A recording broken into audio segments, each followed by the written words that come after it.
మన మర్రి gold and diamonds లో no GST is back. కేవలం 1% to 11% వరకు మాత్రమే గల బిఏ ఆపై నో జిఎస్టీ. ఈ ఆఫర్ జూన్ 6 నుండి 14 వరకు మాత్రమే.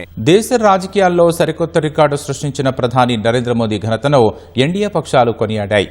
ఢిల్లీలోని భారత మండపంలో జరిగిన ఎన్డీఏ సమావేశంలో ఏపీ సీఎం చంద్రబాబు భాగస్వామ్య పక్షాల తరపున 11 పేజీల తీర్మానాన్ని ప్రవేశపెట్టారు. 21వ శతాబ్దం నరేంద్ర మోదీదేనన్న ఆయన 25 ఏళ్లుగా ప్రభుత్వాధినేతగా కొనసాగడం సామాన్యమైన విషయం కాదన్నారు. కాంగ్రెస్ ప్రభుత్వాల వైఫల్యాలపై ప్రధాని మోదీ తీవ్రస్థాయిలో విరుచుకుపడ్డారు. నాటి మందకొడి వృద్ధి రేటును హిందూ వృద్ధి రేటుగా అభివర్ణించి హిందువులను అవమానించే కుట్ర జరిగిందని మండిపడ్డారు. 21వ శతాబ్దం ప్రధాని మోదీదే అని ఏపీ ముఖ్యమంత్రి చంద్రబాబు నాయుడు అన్నారు. 2001లో గుజరాత్ ముఖ్యమంత్రిగా బాధ్యతలు చేపట్టిన ఆయన 25 ఏళ్ల నుంచి ప్రభుత్వాధినేతగా కొనసాగుతుండడం సామాన్య విషయం కాదన్నారు. ఇన్నేళ్ల నుంచి నిరంతరాయంగా ప్రజల అంచనాల్ని ఎలా అందుకుంటున్నారని తాను ఆత్మావలోకనం చేసుకుంటున్నట్లు చెప్పారు. అత్యధిక కాలం ఎన్నికైన ప్రధానమంత్రిగా మోదీ రికార్డు సృష్టించిన నేపథ్యంలో ఢిల్లీలోని భారత మండపంలో ఎన్డీఏ భేటీ జరిగింది. ఈ సందర్భంగా ముఖ్యమంత్రులు, ఉప ముఖ్యమంత్రులు, పార్టీల అధినేతలు ప్రధాని మోదీని అభినందించారు. ఈ సందర్భంగా చంద్రబాబు ఎన్డీఏ పార్టీల తరపున 11 పేజీల తీర్మానం ప్రవేశపెట్టి ప్రధాని మోదీకి అభినందనలు తెలిపారు. దేశానికి సరైన సమయంలో సరైన నాయకుడు మోదీయేనని కితాబిచ్చారు. దేశమే అన్నింటికంటే ముందు అన్న ఏకైక ఎజెండాతో ఆయన పనిచేస్తున్నారని చంద్రబాబు కొనియాడారు.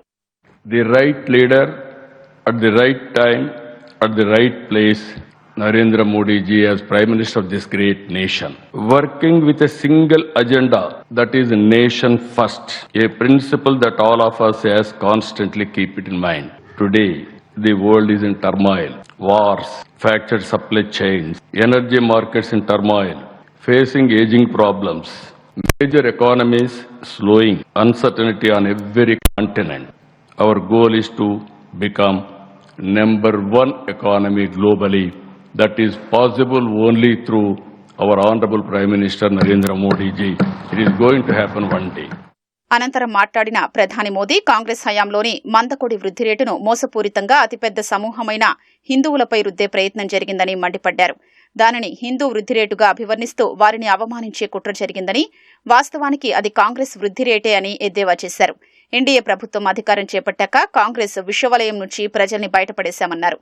ప్రజలు రాజకీయ సుస్థిరత అవసరాన్ని గుర్తించారని, ఆ కారణంగానే తమ ప్రభుత్వం సంక్షోభ సమయాల్లోనూ అభివృద్ధిని పరుగులు పెట్టించిందని ప్రధాని చెప్పారు. భారత్ 7.7% వృద్ధి రేటు సాధించగలిగిందన్నారు. 12 ఏళ్లలో దేశాన్ని ఎంతో అభివృద్ధి చేయగలిగిందని, వచ్చే దశాబ్దంలో మరిన్ని ఫలితాల సాధన దిశగా పనిచేయాల్సి ఉందని ప్రధాని చెప్పారు. $1 ట్రిలియన్ ఆర్థిక వ్యవస్థగా ఎదగడానికి రాష్ట్రాలు పోటీ పడాలని పిలుపునిచ్చారు. 2014కు ముందు అస్థిరత రాజ్యమేలేదని, దానివల్ల దేశానికి చాలా నష్టం జరిగిందన్నారు. ఇప్పుడు ప్రజలు సుస్థిర సర్కార్ పనితీరును చూస్తున్నారన్నారు. 25 కోట్ల మందికి పైగా పేదరికం నుంచి బయటపడడం సరైన దశలోనే నడుస్తున్నామనే విషయాన్ని స్పష్టం చేస్తోందన్నారు. గత పుష్కర కాలంలో తమ ప్రభుత్వం సాధించిన విజయాన్ని ప్రధాని మోదీ వివరించారు. ఈ విజయాల్లో ఎన్డీఏ భాగస్వాములందరికీ సమాన వాటా ఉందని, అందుకే ఈ విజయాల్ని బీజేపీతో పాటు కూటమి పార్టీల శ్రేణులందరికీ అంకితమిస్తున్నారని ప్రధాని మోదీ చెప్పారు. साथियों, इतने लंबे समय तक माँ भारती की सेवा का सौभाग्य मिलना ये ईश्वर की विशेष कृपा से ही संभव हो सकता है, और मेरे लिए तो जनता जनार्दन ही ईश्वर का रूप है. और इसलिए मैंने इस सेवा कार्य को हमेशा एक साधना के रूप में ही देखा, और ये साधना भी एकाकी नहीं रही है. ये एक सामूहिक यज्ञ है जिसमें आप सबने और अनेकों साथियों ने कर्तव्य भाव से अपना योगदान दिया है. मैं आज इस यात्रा के ऐसे सभी साथियों के प्रति भी अपना आभार प्रकट करता हूं. 2014 के पहले के कई दशक बहुत अस्थिरता और उथल पुथल से भरे हुए, इसका देश को बहुत नुकसान भी उठाना पड़ा. लेकिन अब देश की जनता एक स्थिर सरकार का काम भी देख रही है और उसकी निर्णायक क्षमताओं की प्रशंसक भी है.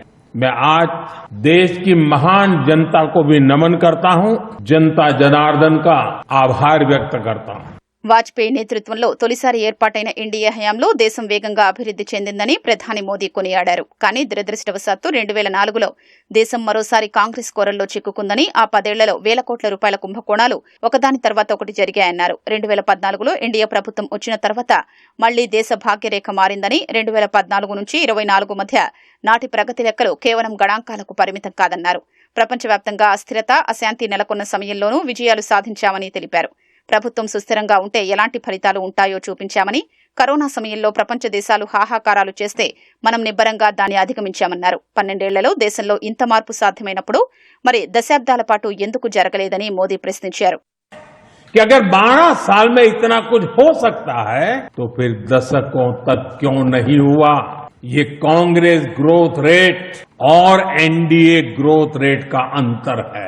एक व्यवस्था लोगों को इंतजार कराती, आज की व्यवस्था परिणाम दिखाती.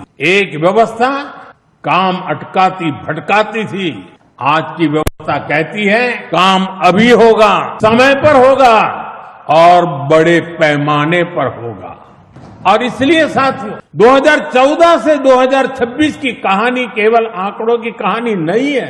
यह उस भारत की कहानी है जिसने पहली बार अपनी पूरी क्षमता के साथ दौड़ना शुरू किया. वो भारत जो बड़े लक्ष्य तय कर रहा है और इन लक्ष्यों की प्राप्ति के लिए जीत और मेहनत कर रहा है. साथियों, एनडीए के 12 वर्षों की उपलब्धियों की एक और विशेषता है. हमें ये उपलब्धियां वैश्विक अस्थिरता और अशांति के दौर में हासिल हुई है. దేశంలో అత్యధిక కాలం నిరంతరాయంగా సేవలందించిన ప్రధానమంత్రిగా రికార్డు సృష్టించిన నరేంద్ర మోదీకి శుభాకాంక్షలు తెలియజేస్తూ కేంద్ర కేబినెట్ తీర్మానం ఆమోదించింది. వికసిత్ భారత్ పట్ల ఆయనకున్న దార్శనికత, జాతీయ భద్రత, సమ్మిళిత వృద్ధి, సామాజిక న్యాయం వంటి అంశాల్లో మోదీ నాయకత్వాన్ని ప్రశంసించింది. ఈ మేరకు ప్రధాని మోదీ అధ్యక్షతన జరిగిన కేబినెట్ సమావేశంలో ఎన్నికైన ప్రధానమంత్రిగా జవహర్లాల్ నెహ్రూ నెలకొల్పిన 4398 రోజుల రికార్డును అధిగమించినందుకు మోదీకి అభినందనలు తెలిపింది. పదవిలో 4399 రోజులు పూర్తి చేసుకున్న మోదీకి కేబినెట్ మంత్రులు లేచి నిలబడి చప్పట్లు కొడుతూ అభినందనలు తెలిపారు.